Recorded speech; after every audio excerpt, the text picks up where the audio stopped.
पहलगाम आतंकी हमले के बाद लगातार एक्शन तेज है। आज एनआईए की टीम जिप लाइन ऑपरेटर से पूछताछ करेगी। इससे पहले क्राइम सीन रिक्रिएट किया गया।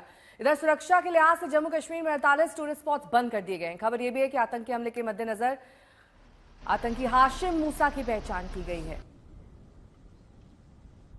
एनआईए जांच तेज हो गई है। क्राइम सीन को रिक्रिएट किया गया है। जिप लाइन ऑपरेटर जिसका वीडियो हमने आपको दिखाया है उससे भी पूछताछ की जा रही है। तो जांच का दायरा बढ़ता हुआ दिखाई दे रहा है। संदिग्धों से सवाल जवाब किए जा रहे हैं। चश्मदीदों के बयान दर्ज किए जा रहे हैं।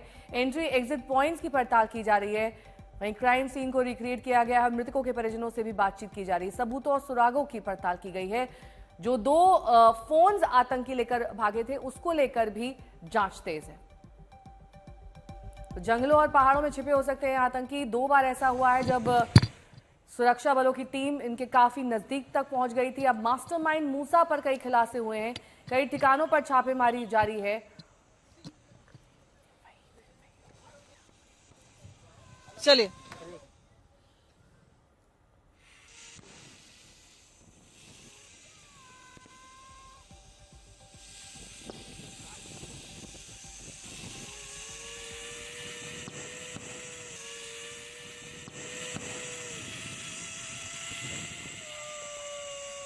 पाकिस्तान सरकार का एक्स अकाउंट बंद कर दिया गया है। कई ऐसे यूट्यूब हैंडल्स हैं उनके मीडिया चैनल्स के जिन्हें हिंदुस्तान में बंद कर दिया गया है। शोएब अख्तर का यूट्यूब अकाउंट बंद कर दिया गया है जिसको लेकर काफ़ी ज़्यादा विवाद हुआ था।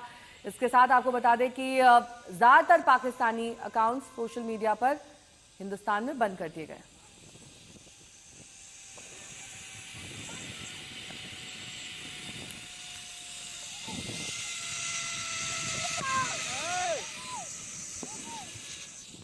अल्लाहु अकबर, अल्लाहु अकबर, अल्लाहु अकबर।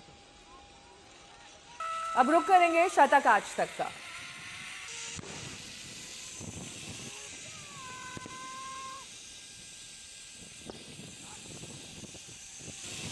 कमलजीत इस वक्त हमारे साथ जुड़ चुके हैं और जानकारी के साथ। कमलजीत, ये जो वीडियो है, वीडियो के आधार पर अब एनआईए नई तरीके से इस पर जांच कर रही है कि क्या जो स्थानीय का सपोर्ट की बात हो रही थी कि लोकल सपोर्ट है, उसमें ये सब भी हो सकते हैं। इजिप्ट लाइन ऑपरेटर भी हो सकता है जिसका सपोर्ट कर रहा हो।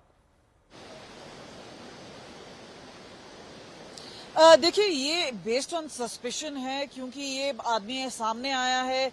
ऋषि भट्ट इसका नाम बताया जा रहा है। तो जानकारी के मुताबिक एनआईए ने फुर्ती दिखाई है। जम्मू कश्मीर पुलिस ने उसे डिटेन किया, उससे पूछताछ चल रही है। आज दूसरा दिन है जब पूछताछ हो रही है, तो जाहिर सी बात है ये जो कनेक्ट किए जाएंगे डॉट्स।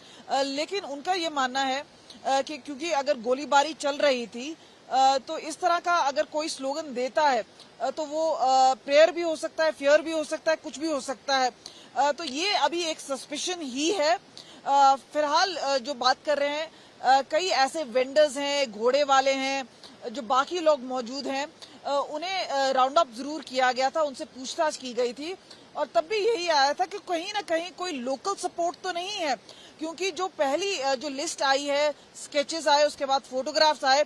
खासतौर पे बता दें, हाल फिलहाल में दिसंबर में डाचिका में एनकाउंटर हुआ था, जहां पे पहली बार ये तस्वीरें आई थी 4 आतंकियों की, जिनमें से हाशिम मूसा को आइडेंटिफाई किया गया। अब ये ऐसा बताया जाता है एक पाकिस्तान रेगुलर था, पाकिस्तानी आर्मी का पैरा कमांडो था और वहां से छोड़कर वो जम्मू डिवीजन के रास्ते डेरा की गली में आया। वहां पे पुंछ रजौरी में एक्टिव रहा पिछले 1-1.5 साल में और उसके बाद वहां से वो आया कोकरनाग और जब उसको इंस्ट्रक्शन आए तो बाईसारन वैली। और आपको बता दें, क्योंकि यहाँ पर जिस तरह की ट्रेनिंग है, एक रूथलेस किलिंग की गई है, तो उन्होंने कहा कि ये पैरा कमांडो ही कर सकता है इस तरह की कार्रवाई। एक कोई नॉर्मल ऑर्डिनरी आतंकी को भी इतने सारे लोग एक साथ मारने, अपने आप में एक प्रिसिशन चाहिए, गाइडेंस चाहिए, तो वो उसके पास टेक्निकली थी। और दूसरी ओर जो बात कर रहे हैं कि जिस तरह से वो बिना खाए पिए पहाड़ों में इस वक्त चल रहे हैं, कोई कांटेक्ट नहीं है सिविल पॉपुलेशन के साथ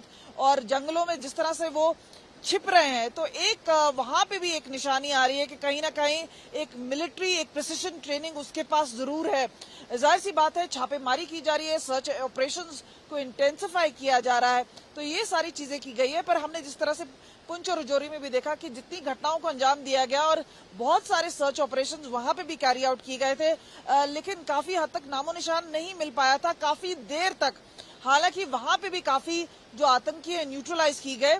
यहाँ पे भी एक पूरी तरह से सिनर्जी के तहत सुरक्षा बल चल रहे हैं। और इस वक्त आपको बता दें, क्योंकि एनआईए ने जांच टेक ओवर कर लिया है, जम्मू कश्मीर पुलिस और सुरक्षा बलों का पूरा फोकस इस वक्त ऑपरेशन में है और लगातार दक्षिण कश्मीर के जंगल है, जो पहाड़ी इलाके हैं, उन्हें खंगाला जा रहा है।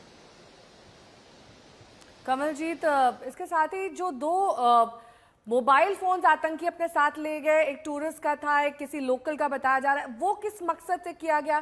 क्योंकि जाहिर सी बात है, अगर आप अपने साथ मोबाइल ले जाएंगे तो आपको ट्रेस किया जा सकता है, तो मकसद क्या रहा होगा? कहीं फेंक दिया उन्होंने, या उस दौरान उन्हें थोड़े समय के लिए यूज करना था? देखिए, तुरंत ही उन्होंने 2 एंड्रॉयड मोबाइल हैं जो नजदीक में उनको जो टूरिस्ट नजर आ रहे थे उनसे उन्होंने छीना। एक तो टूरिस्ट था और एक, जैसे आप बोल रहे हैं, एक स्थानीय निवासी था जिससे वो मोबाइल फोन। तो एक अंदाजा ये लगाया जा रहा है कि शायद कहीं ना कहीं कोई कॉल ना करे, लेकिन तकरीबन 1200 लोग उस समय मौजूद थे। कई तितर बितर हो गए, कई भागने लगे, कोई पहाड़ी में छुपा, कोई पेड़ों के पीछे छिपा। तो कहीं ना कहीं एक फोकस था, लेकिन वो फोन सर्वेलेंस पे तो लगाए गए लेकिन वो बंद पाए गए, क्योंकि फोन का एक डेड गिव अवे होता है, उसका सिग्नल, उसकी ट्रैक हो जाता है। तो एक तरह से गुमराह करने के लिए भी ये सब किया गया हो, या फिर कोई ना कोई पहला फोन कॉल नहीं कर पाया। और क्योंकि वहां पे मोबाइल नेटवर्क बहुत कम था, वहां पे इसी वजह से जो इंफॉर्मेशन सुरक्षा बलों को आई वो काफी देर से आई, और उसके बाद जब वो तुरंत हरकत में आए तब तक ये आतंकी फरार हो चुके होते।